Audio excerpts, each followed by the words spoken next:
Iran, Israel, America के बीच युद्ध में अमेरिका सबसे बड़ी हार की तरफ फिर से बढ़ गया है। बातचीत को लेकर जो तनातनी थी, इसके बीच जो सबसे बड़ी खबर आ रही है, 25 से ज़्यादा जहाज़ों ने अब ईरान ने होर्मुज स्ट्रीट शुरू कर दिया है। उसने अपने जो हवाई मार्ग है उसको भी जारी कर दिया है। और जब अमेरिका ने बैरिकेड लगा रखा था, ईरान ने अब सिर्फ अमेरिकी जहाज़ों को होर्मुज में घेरना शुरू किया है, रोकना शुरू किया है। वहीं अमेरिका ने बाहर जो अरब सागर में, चूंकि फारस की खाड़ी में तो पूरा कंट्रोल है ईरान का, लेकिन अरब सागर में चूंकि खाड़ी देश भी हैं, तो वहां पर अमेरिका जो बैरिकेड कर रहा था उसको भी अब धत्ता बताना शुरू कर दिया है। और 25 बड़े शिप जो हैं वो अमेरिका के छोड़कर बाहर आ गए हैं। इसका मतलब है कि उसमें भारत का भी एक बड़ा शिप है। लेकिन इससे भी बड़ा झटका जो लगा है अमेरिका को, वो है संयुक्त अरब अमीरात, जो अब तक सबसे बड़ा पार्टनर था अमेरिका का। उसने साफ कहा है कि अब हम तेल का जो कारोबार है वो डॉलर में नहीं, युआन में करेंगे।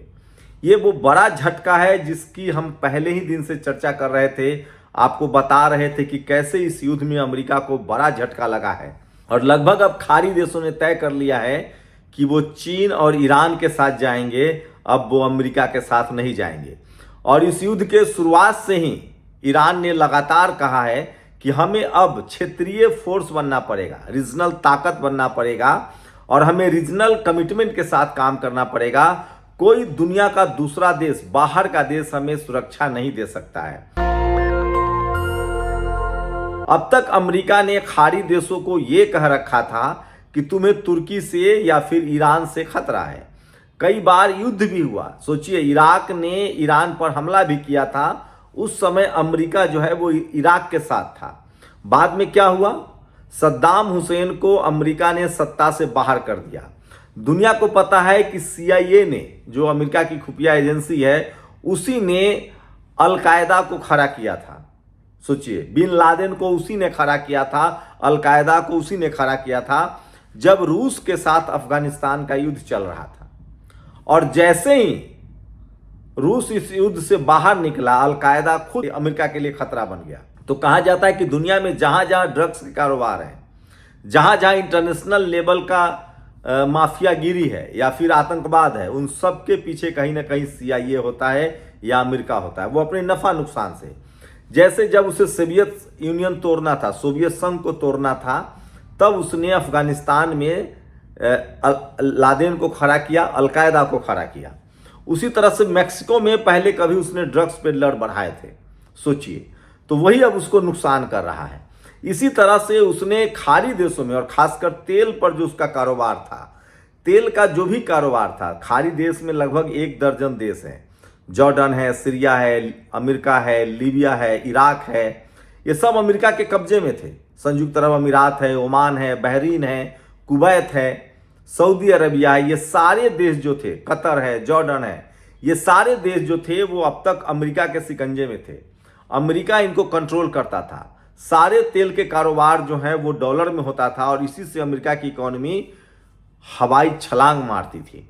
अब उस पर बट्टा लग गया। सोचिए, ईरान ने पहले ही कहा था कि हम सबको मिलकर काम करना होगा। एशिया की सारी संपत्ति जो है वो अमेरिका ले जाता था, तेल की संपत्ति।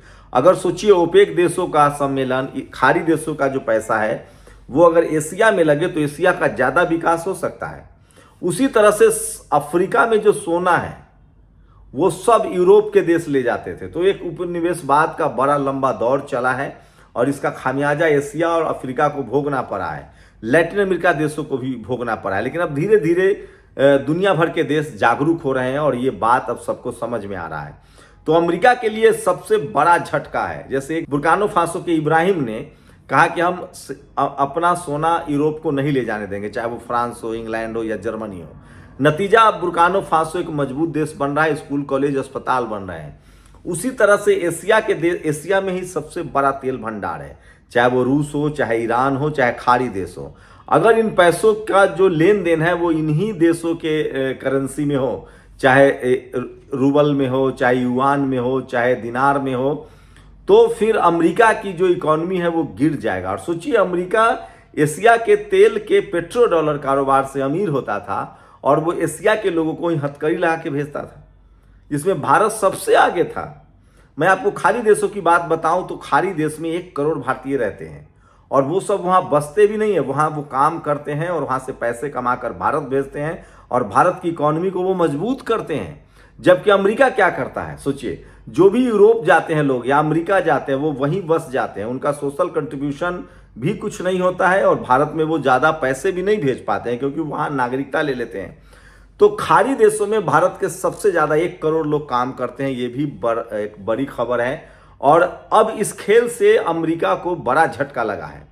इस युद्ध में ईरान जो जो चाह रहा है वो सब कुछ उसके हिस्से में आता जा रहा है। उसने पहले ही कहा था कि हमें अमेरिका से अब सुरक्षित होने की जरूरत नहीं है, न अमेरिका से डरने और घबराने की जरूरत है। अब तक खाड़ी देशों को लगता था कि अमेरिका जो है वो अजेय है, अपराजित है, उसके पास असीम ताकत है। लेकिन एक ईरान ने यह साबित कर दिया है कि अमेरिका को हराया जा सकता है, अमेरिका को झुकाया जा सकता है और वो 40-42 दिनों के चले इस युद्ध में साबित हो चुका है।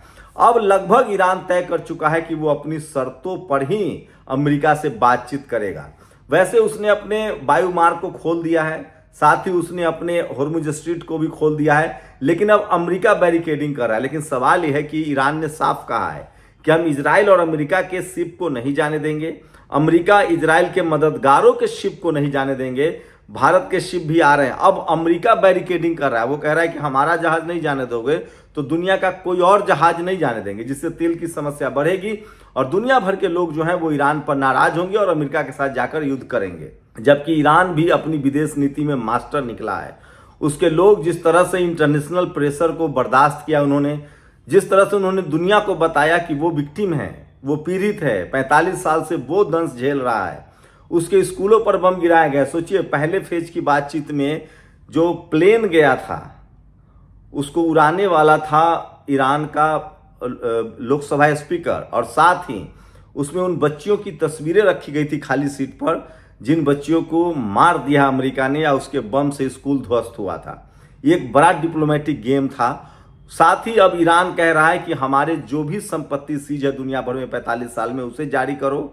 साथ ही अमेरिका ने जो हमला किया है ईरान पर, इजराइल ने जो हमला किया ईरान पर, उससे जो उसको इंफ्रास्ट्रक्चर का नुकसान हुआ, स्कूल कॉलेज अस्पताल जो टूटे हैं, उसको बनाने के लिए $300 बिलियन अब कह रहा है कि हमको देना पड़ेगा। और साथ ही हम यूरेनियम बनाते रहेंगे, न्यूक्लियर पावर हम गेन करते रहेंगे, तुम नहीं रोक सकते हो, क्योंकि तुम्हें अगर रोकना है तो तुम पहले न्यूक्लियर पावर को सरेंडर करो, तुम सारे अपने परमाणु बम सरेंडर करो। साथ ही हमारा जो ग्रांटर होगा, अब हम पर अगर हम तभी बातचीत करेंगे सीज फायर, तुम्हारे शिप को तभी जाने देंगे जब तुम ये लिख कर दोगे कि हम तुम पर युद्ध नहीं करेंगे और हमारा ग्रांटर जो है वो रूस और चीन होगा, ताकि अगर हमला हुआ कल तो रूस और चीन हमारे तरफ से लड़ेगा।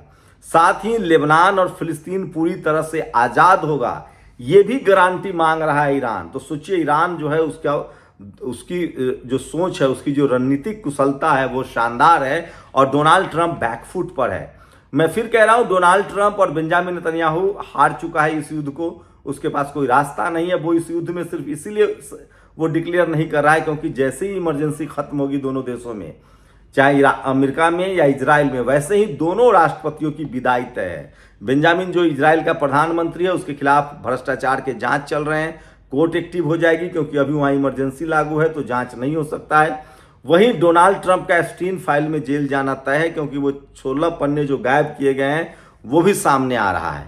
वहीं ईरान ने साफ कहा है कि अगर तुमने मुझे हर्जाना नहीं दिया तो 300 के करीब जहाज फारस की खाड़ी में है, जिसको हॉर्मुज स्ट्रीट से पार करके या तो सुएज नहर की तरफ जाना है या फिर उसे ये इसमें जो खाड़ी अरब सागर के में आना है, खाड़ी देशों का जो पूरा किनारा है, तो जिसको अरब सागर में आना है या फिर यूरोप की तरफ जाना है, इन दोनों में अमेरिका के जहाज फंसे हुए हैं। 100 से ज़्यादा शिप हैं और उसने साफ कहा है कि अगर हमें हर्जाना नहीं मिला तो इन शिप को या तो हम बेच देंगे या डुबा देंगे, जो उसके कंट्रोल में। अमेरिका अपने शिप निकालने के फिराक में है, तेल की किल्लत है, ये दुनिया जानती है। अमेरिका पूरी तरह से ध्वस्त हो चुका है, इस युद्ध को हार चुका है, उसको बचाने वाला कोई नहीं है और ईरान उसकी कोई बात नहीं मानेगा। ईरान ने साफ कहा है कि तुम्हें अनाउंसमेंट करना होगा, मेरी शर्तें माननी पड़ेगी, तभी बातचीत होगी। वैसे भी ईरान के पास अब खोने के लिए कुछ नहीं है, वो युद्ध में विजेता है। वो कह रहा है कि तुम्हें अगर हिम्मत है तो हमला करो। 7 दिनों से बैरिकेड करके अमेरिका बैठा हुआ, वो बैरिकेडिंग भी टूट गई है, जहाज अब आने जाने लगे हैं। हुर्मुज स्ट्रीट से ईरान के दोस्तों के लिए जहाज का आना जाना शुरू हो गया है और उन तमाम देशों का जो इस युद्ध में न्यूट्रल है, भारत के भी जहाज आ रहे हैं, लेकिन अमेरिका के जहाज़ों को, इजराइल के जहाज़ों को परमिशन नहीं है। इसका मतलब साफ है कि ईरान मान कर बैठा है कि अमेरिका देर सवेर हमला करेगा, लेकिन उसे करारा जवाब मिलेगा। लेकिन सवाल है कि अमेरिका हमला क्यों नहीं कर रहा है। अमेरिका इसलिए हमला नहीं कर रहा है क्योंकि ईरान के एयर स्पेस में आने की उसकी क्षमता नहीं, क्योंकि उसके लगभग जेट F-35 हो, F-18 हो, F-16 हो, ये सब मार गिराए गए हैं। तो ईरान की जो हवाई क्षमता है वो बहुत ज़्यादा है, उसके पास जो वायु रक्षा प्रणाली है, जो इंटरसेप्टर्स है, वो बहुत ताकतवर है और उसने अमेरिकी जहाज़ों को निशाना बनाया, ध्वस्त किया है। तो अब अमेरिका ये खतरा तो नहीं लेगा कि वो बमबारी करेगा ईरान पर। रही बात युद्धपोत की, तो उसके 3 बड़े युद्धपोत भरे तैनात हों, लेकिन एक युद्धपोत अब्राहम लिंकन और US जेराल्ड पूरी तरह से क्षतिग्रस्त हुआ है, तो वहाँ भी वो नहीं जाएगा। हुर्मुज पार करने की उसकी हैसियत नहीं है, क्योंकि वहाँ पर बड़ी संख्या में वाटर माइंस लगा रखा है ईरान ने। अगर अमेरिका जाता है तो उसके जहाज को उड़ा दिया जाएगा। साथ ही वो पैदल सेना तो उतार ही नहीं सकता है, क्योंकि फारस की खाड़ी एक तरह का उसके लिए बुचड़खाना साबित होगा।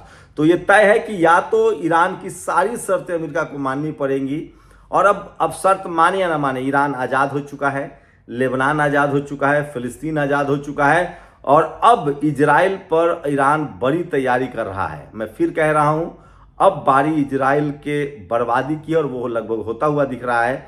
देर सवेर अमेरिका इस युद्ध से हाथ खींच लेगा। अब उसकी क्षमता नहीं है कि वो लड़ पाए, और दुनिया में उसकी किरकिरी हो रही है। बस उसकी कोशिश है कि बातचीत के बहाने उसकी प्रतिष्ठा बच जाए और वो दुनिया को बताए कि देखो, हमने जो ईरान को कहा वो ईरान ने माना है। जो उसने रिजीम चेंज करने वाली बात कही थी, तो पजिस्कियन और अराक्ची को ईरान में IRGC ने किनारे कर दिया। ये दोनों अमेरिका को लेकर सॉफ्ट थे। ईरान बड़ी बढ़त की ओर है और अमेरिका देखता रह गया।